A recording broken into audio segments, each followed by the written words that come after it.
नमस्कार मित्रांनो, तुम्हाला सतत शारीरिक मानसिक थकवा जाणवतो का? किंवा सतत काहीतरी प्रॉब्लेम्स येत आहेत आणि स्टक झाल्याचं फिलिंग आहे किंवा शरीर धडधाकट आहे पण सतत काही ना काही व्याधी सुरू आहेत, किचकट आजारपणं सुरू आहेत, आर्थिक, शारीरिक, मानसिक किंवा नातेसंबंधात सतत काहीतरी अडचणी येत आहेत आणि खूप काही उपाय करून सुद्धा त्याच्यामध्ये काही फरक जाणवत नाहीये. तर ह्या मागे आपल्या योग परंपरेनुसार आणि आध्यात्मिक परंपरेनुसार सप्तचक्र असंतुलित असणं हे एक महत्त्वाचं कारण नक्कीच असू शकतं. तर ह्या व्हिडिओमध्ये आपण नेमकं हेच जाणून घेणार आहे की सप्तचक्र म्हणजे तुमची 7 ऊर्जा चक्र ही इम्बॅलन्स असतील तर त्याच्या मागे काय काय अडचणी आणि प्रॉब्लेम्स त्याच्यामुळे उद्भवू शकतात. तर ह्या व्हिडिओमध्ये आपण हे जाणून घेऊ की एक एक चक्र आणि ते जर असंतुलित झालं तर त्यांनी नक्की तुमच्या शरीरावर, मनावर आणि अर्थात इतरही स्तरांवर नेमके काय प्रॉब्लेम्स येत आहेत.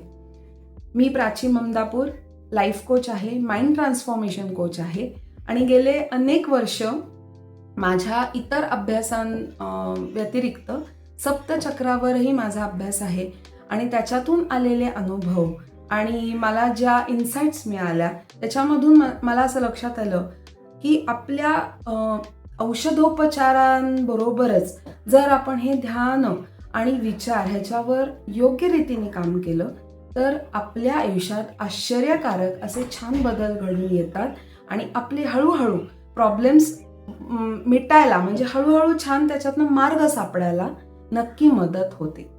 तर नमस्कार, आजच्या व्हिडिओला सुरुवात करूयात. व्हिडिओ शेवटपर्यंत बघा आणि व्हिडिओ नंतर तुम्ही मला कॉमेंट सेक्शनमध्ये नक्की विचारू शकता की तुम्हाला जे प्रॉब्लेम्स आहेत त्याच्याशी कुठलं चक्र असोसिएटेड आहे आणि कुठल्या चक्रावर नेमकं काम केल्यामुळे तुमच्या आयुष्यात बदल घडेल मला नक्की सांगायला आवडेल. तर चला मित्रांनो, आजच्या व्हिडिओला सुरुवात करूया. पहिलं चक्र आहे मूलाधार चक्र. मूलाधार चक्र हे पृथ्वी तत्वाचं चक्र आहे. आपल्या पाठीच्या खाली शिवणीचा जो भाग आहे तिथे हे चक्र आहे आणि हे चक्र जर का इम्बॅलन्स असेल तर आपल्याला शारीरिक ऍक्च्युअल प्रॉब्लेम सुरू होतात. कारण मूलाधार म्हणजे तुमचं शरीर आहे. आर्थिक बाबतीतल्या समस्या असतील, पैशाच्या बाबतीत जर फसवणुकी सुरू असतील, सतत कर्ज आहे, रोजचा दिवस सुरू होताना काहीतरी नवीन संघर्ष चालू आहे किंवा पैसाच मिळत नाहीये, आर्थिक अडीअडचणीमध्ये वाढ होती आहे, शारीरिक स्ट्रेंथ वाटत नाहीये कुठेतरी, तर ह्याच्यामध्ये तुमचं मूलाधार हे इम्बॅलन्स असण्याचं खूप मोठं कारण असू शकतं. तर बेसिक शरीराची आणि मानसिक स्ट्रेंथ जी आहे, कारण आपल्याला आयुष्यात जर का कुठे स्थिरता वाटत नसेल आर्थिक लेवलवर किंवा अनेक दुसऱ्या स्तरांवरती सतत भीती, असुरक्षितता वाटत असेल तर मूलाधारवर तुम्हाला काम करायची गरज आहे. त्याच्यावरती आहे स्वाधिष्ठान चक्र, जे की तुमचं असतं मन. मूलाधार शरीर, तर स्वाधिष्ठान तुमचं मन आहे. तुम्हाला भावनिक त्रास होणे, आयुष्यात काही पॅशन नाही असं वाटणे, उत्साह नसणे, सतत निरुत्साही वाटत राहणे, त्याच्यानंतर कंटाळा येणे गोष्टीचा, स्वतःबद्दल छान नाही वाटत आहे, असं जर का होत असेल तर ते स्वाधिष्ठान बिघडल्याचं लक्षण आहे. मूलाधार जर तुमचं चांगलं असेल आणि पैशाचा ओघ असेल तर उपभोग जर कुठलं चक्र शिकवत असेल तर ते स्वाधिष्ठान आहे. ऐशो आराम आणि स्वतःचं केंद्र असलेलं मी जिथून सुरू होतो ते स्वाधिष्ठान चक्र आहे.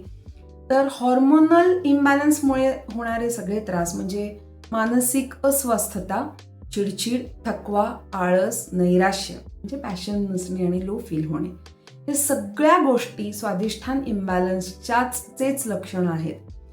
किंवा मग तुमचे रिप्रोडक्टिव्ह ऑर्गन जे आहेत ते स्वाधिष्ठानच्या अंमलाखाली येतात. जर त्याच्या रिलेटेड काही प्रॉब्लेम्स असतील तर ते देखील स्वाधिष्ठान चक्रामुळे तुम्हाला त्या अडचणी असू शकतात. ह्याचं दुसरं टोक असं असतं की ॲडिक्शन्स, म्हणजे स्वाधिष्ठान जर इम्बॅलन्स झालं आणि एक टोक त्याचं जसं डिप्रेशन, पॅशन नसणे, उत्साह न वाटणे आहे, निराशा हे आहे, तर त्याचं दुसरं टोक जे आहे त्याच्यामध्ये ॲडिक्शन्स म्हणजे प्रचंड प्रमाणात सतत भोगी वृत्ती, लालची वृत्ती किंवा व्यसनं वेगवेगळी, अनेक प्रकारची व्यसनं असू शकतात त्याच्यामध्ये. म्हणजे चुकीच्या मार्गांनी गोष्टींचा उपभोग घेणे, याच्या अंडर जे कुठले प्रॉब्लेम्स येतात, व्यसनच म्हणेन मी, तर ती सगळी स्वादिष्टान इम्बॅलन्स असल्याची लक्षणं आहेत. शरीरात पहिली जी 3 चक्र आहेत म्हणजे मूलाधार, स्वादिष्ठान आणि त्याच्यावरचं मणिपूर, तर ही तिन्ही आपली भौतिक चक्र आहेत. म्हणजे मटेरियल गोष्टी, घर, बंगला, पैसा, गाडी किंवा जे उपभोगाशी रिलेटेड म्हणून मनुष्याला जे जे हवं असतं या आयुष्यात, ते मिळवण्यास ही चक्र 3 पहिली काम करतात. तर तिसरं जे मणिपूर चक्र आहे ते आपल्या नाभीच्या वरचं स्थान आहे. अग्नी तत्व आहे तिथे. आयुष्यात धडाडीने पुढे जाता येणं जर जमत नसेल, आत्मविश्वासाचा प्रचंड अभाव किंवा सगळं आहे पण काय करू कळत नाहीये आणि मग माझ्याकडनं निर्णयच होत नाही, किंवा स्वतःला प्रचंड प्रमाणात कमी लेखणे, दुसऱ्याची सतत मदत घ्यावीशी वाटणे की मी हे नाही करू शकत, मग मला हे 4 लोक मला या मदतीसाठी लागतात. शारीरिक स्वतःचं स्वतः स्ट्रेंथ न मेंटेन करता येणे, त्याच्याशी रिलेटेड ज्या गोष्टी करायला हव्या त्या करता न येणे, मग तिथेही दुसऱ्याची सतत मदत लागणे, मानसिक लेव्हलवर सतत कोणाचा तरी सपोर्ट घेणे, म्हणजे थोडक्यात आत्मविश्वासाचा अभाव, हा जेव्हा तुम्हाला व्हायला लागतो हे एक टिपिकल मणिपूर बिघडल्याचं लक्षण आहे.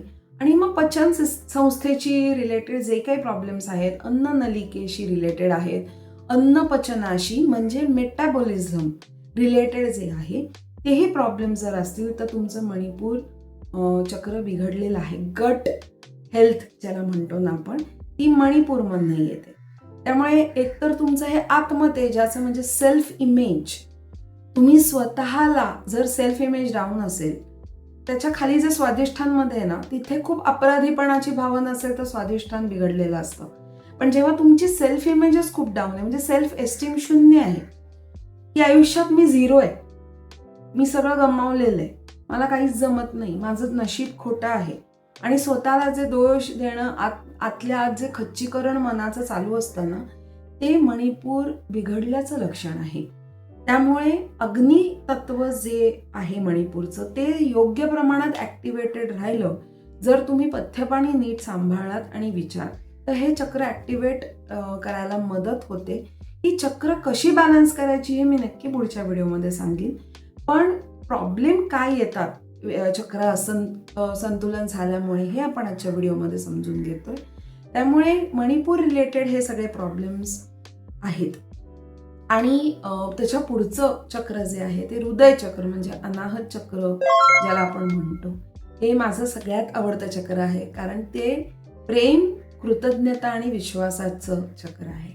तर तुम्हाला या तिन्हीपैकी म्हणजे प्रेम, कृतज्ञता आणि क्षमा, ह्या तिन्हीपैकी जर भावनांवर निगेटिव्ह अनुभव येत असतील, म्हणजे कुठले, की इतर मला कुणाकडनंही आयुष्यात कधी प्रेम मिळालं नाही, त्यामुळे माझ्याकडनंही कोणाला प्रेम देता येत नाही, दिलं जात नाही, भयंकर इतरांविषयी कटुता वाटत राहणे, परिस्थिती, माणसे ह्याच्याबद्दल सतत तक्रारी असणे, सतत त्यांच्याविषयी कटुता आहे, कोणाही विषयी प्रेमभाव नाही, कोणाही विषयी कृतज्ञता नाही, आयुष्यात आपल्याला जे मिळालंय त्याच्याविषयी कृतज्ञ भाव नाही, आणि सतत मनात कम्पॅरिझन चालू आहेत, ह्यांनी 4 गाड्या घेतल्या मग मी पण घेईन, मत्सरी भाव, एक जळफळाट करायची वृत्ती, आणि बेसिकली माझ्याकडे आहे तर ती कोणालाही न देण्याची वृत्ती. म्हणजे तुमचं गिव्हिंग होत नसेल ना कुठल्या गोष्टीमध्ये, म्हणजे पैसा देत नाहीये तुम्ही, कोणाला ज्ञान देत नाहीये. मी असं म्हणत नाही की तुम्ही पैसाच दुसऱ्यांना दिले पाहिजे, पण ज्ञान आहे तुमच्याकडे ते द्या, जे तुमच्याकडे आहे अन्नदान करा, तुमच्याकडे जास्त कपडे गरीबाला द्या, पण त्याची वाच्यता करू नका की तुम्ही इतरांसाठी जे दानधर्म करत आहात ते कोणीतरी करतंय म्हणून केलं गेलं तर त्याच्यामध्ये मत्सरी भाव असतो. सो मुळातच प्रेम, कृतज्ञता आणि क्षमाशीलता तुमच्याकडे जर नाहीये, सतत इतरांचा दुस्वास करणं चालू आहे, सतत इतरांविषयी तक्रारी आहेत, प्रचंड कंप्लेनिंग होत आहे, तर तुम्हाला अनाहतवर काम करणं खूप गरजेचं आहे. कारण प्रेम, विश्वास, कृतज्ञता तुम्हाला तुमच्या आयुष्यात कुठलं चक्र जर देत असेल तर ते अनाहत आहे. मौन अशी त्याची भाषा आहे. क्षमाशीलता जेव्हा तुमच्यात येते तेव्हा तुम्हाला लक्षात येईल की बरेचसे प्रॉब्लेम तुमच्या आयुष्यात सुटायला लागलेले आहेत. तर मणिपूरच्या वर अनाहत पासून खऱ्या अर्थाने आध्यात्मिक चक्र सुरू होतात. मूलाधार, स्वाधिष्ठान आणि मणिपूर ही भौतिक सुख देणारी चक्र आहेत. तर कुंडलिनीचा प्रवास जसा वर जातो, अनाहत मधून जसा वर जातो, तशी आपली मनुष्याची आध्यात्मिक प्रगती साधायला सुरुवात मनुष्य करतो. त्यामुळेच भौतिक लेव्हलमध्ये सतत खूप अडकलेला असाल आणि सतत हे हवं ते हवं, लालची वृत्ती वाढते, हव्यास वाढतो आहे, तर समजून झालं आपल्याला पटकन अनाहतवर काम करणं गरजेचं आहे. आणि हृदयचक्र आहे, त्याच्यामध्ये म्हणजे अनाहत इम्बॅलन्स होण्यामागे अजून 2 लक्षणं प्रामुख्याने येतात. ती म्हणजे हृदय आणि फुफ्फुसा रिलेटेड आजार, दमा, हार्ट प्रॉब्लेम्स, इवन डायबेटीस पण टू सम एक्सटेंट अनाहत म्हणणं येतो. का? कटुतेमधनं जन्माला येतो डायबेटीस, की आयुष्यामध्ये कुठल्याच गोष्टीत गोडी न वाटणे, ती प्रेमाचा अभावातनच ती गोष्ट येते. त्यामुळे हे जर का शारीरिक लेव्हलवर आजार सुरू आहेत तर तुमच्या अनाहतवर तुम्हाला काम करणं गरजेचं आहे. अहंकाराचं हे खूप मोठं चक्र आहे.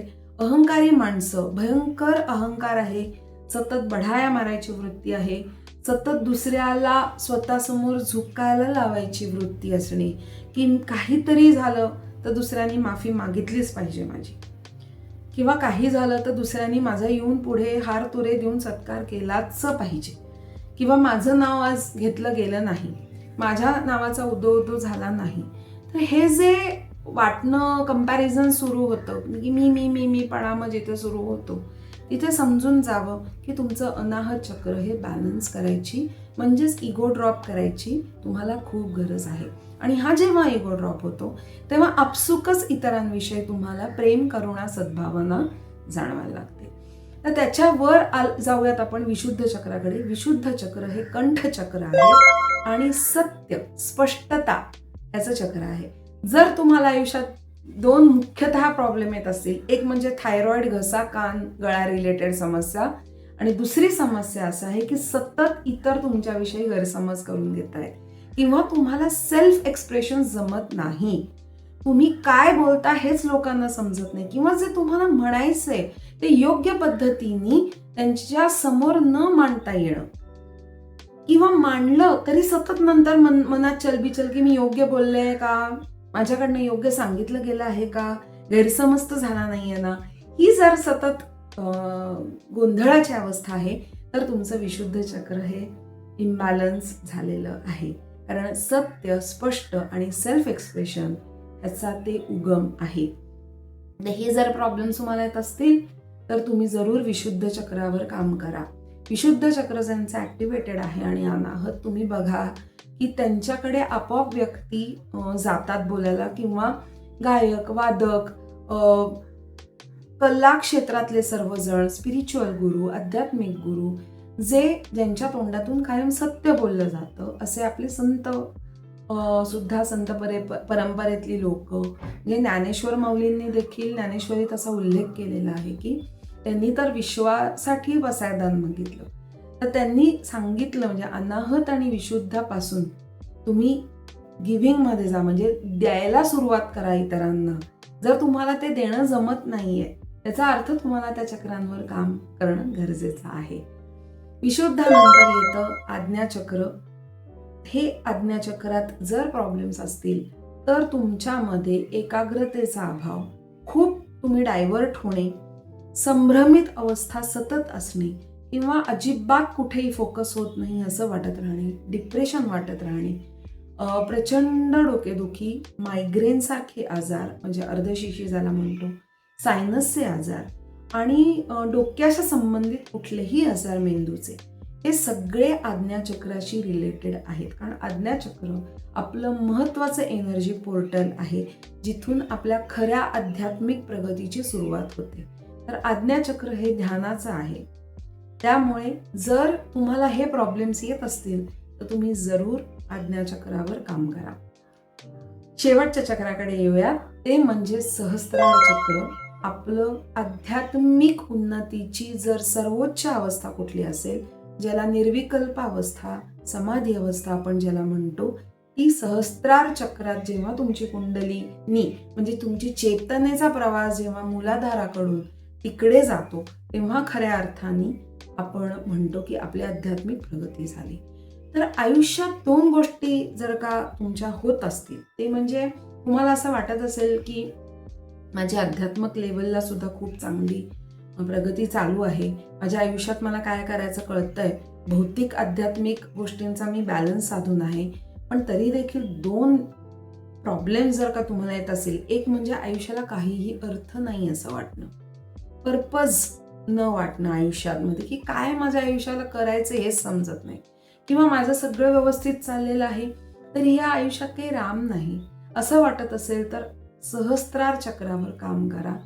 दुसरं एक खूप मोठा प्रॉब्लेम एक असतो ज्यांचं सहस्त्रार इम्बॅलन्स आहे, ते म्हणजे सिव्हिअर डिप्रेशन आणि प्रेरणा न वाटणे.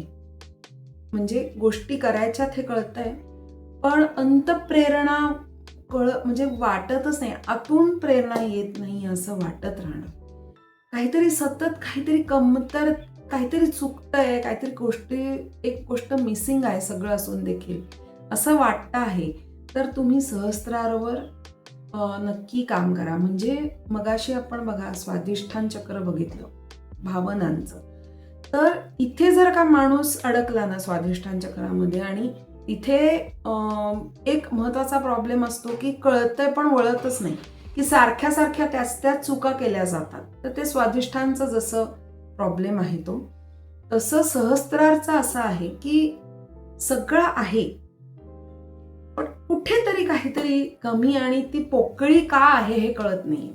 की भौतिक लेवलला सगळं छान आहे, सगळं शारीरिक मानसिक लेवलला उत्तमता आहे, उत्तम चालू, मग का बरं ती सूक्ष्म पोकळी जाणवते, तर ती आहे तुमच्या सहस्त्रार चक्राशी, की कदाचित इट्स अ कॉलिंग की तुम्ही स्वतःमध्ये अजून डीप जाऊन स्वतःशी कनेक्ट होणं गरजेचं आहे. तर मित्रांनो, कसा वाटला हा व्हिडिओ, आणि लाईक शेअर सबस्क्राईब करा. आपण आज सर्व चक्र आणि त्याच्याशी रिलेटेड प्रॉब्लेम्स पाहिले. पुढच्या व्हिडिओमध्ये मी चक्रांची माहिती आणि ती संतुलित कशी करायची याचा एक व्हिडिओ बनवीन. आजच्या व्हिडिओमध्ये जर कुठली गोष्ट तुम्हाला समजली नसेल किंवा तुमच्या आयुष्यात जे काही प्रॉब्लेम चालू आहेत आणि त्याच्यावर कसं काम करायचं, नक्की कुठल्या चक्रावर काम केल्याने तुमचा स्पेसिफिक प्रॉब्लेम सुटू शकतो हे तुम्हाला जाणून घ्यायचं असेल तर कॉमेंट बॉक्समध्ये मला जरूर विचारा, मला नक्की तुम्हाला सांगायला आवडेल. जरूर शेवटपर्यंत बघितल्याबद्दल व्हिडिओ धन्यवाद, आणि जरूर पुढचा व्हिडिओ बघा. थँक्यू.